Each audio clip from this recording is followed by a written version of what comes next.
G తెలుగులో గత 5 ఏళ్లుగా సక్సెస్ఫుల్గా రన్ అయిన రాధమ్మ కూతురు సీరియల్ 1476 ఎపిసోడ్స్తో ఎండ్ కార్డు వేశారనమాట. సో లాస్ట్ ఎపిసోడ్లో ఏం జరిగిందో తెలుసుకుందాం. ఇప్పుడు చివరి వరకు చూడండి. మరి ఈ సీరియల్లో మీరు ఎవరిని మిస్ అవుతున్నారు? క్లైమాక్స్ ఎపిసోడ్ మీకు ఎలా అనిపించింది? కింద కమెంట్స్ రూపంలో తప్పకుండా తెలియచేయండి.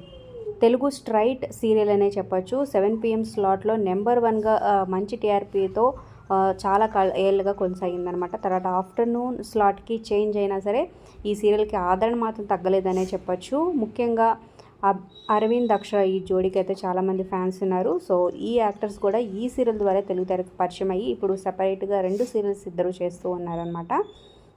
ఇంకా బుజ్జమ్మ, మేఘన, సాండ్రా ఇంకా అలా చాలా క్యారెక్టర్స్ తన రోల్ని మంచిగా ప్లే చేసేట్టుగా డైరెక్టర్ కథను మలిచారనే చెప్పొచ్చు అనమాట. సో ఫైనల్గా అయితే ఎండ్ కార్డు వేశారు. సో చివరి ఎపిసోడ్లో బుజ్జమ్మ కూతురు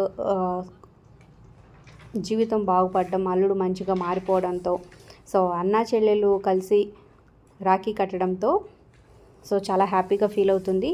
అలాగే ఇక రాధమ్మ అంటే అక్షర వాళ్ళ అమ్మ సో తన గురించి చాలా బాగా చెప్తుందనమాట. సో చిన్నప్పటి నుంచి కలెక్టర్ అవ్వాలని కోరిక తనతో చెప్పడం, దానికి తగ్గట్టుగా ప్రయత్నాలు చేయడం. సో అబ్బాయి చదువుకుంటే శాలరీనే వస్తుంది, కానీ అమ్మాయి చదువుకొని ఉద్యోగం చేస్తే ఆ కుటుంబమే బాగుపడుతుందంటూ సభలో అందరి ముందు చెప్తూ పొగుడుతూ అందరూ కలిసి హ్యాపీగా రాధమ్మను పట్టుకొని ఉంటారనమాట. ముగ్గురు కూతుళ్ళు. సో శుభం కార్డు వేస్తారు. మరి క్లైమాక్స్ ఎపిసోడ్ మీకు అనిపించింది? కింద కమెంట్ చేయండి. Like, share, subscribe for more videos.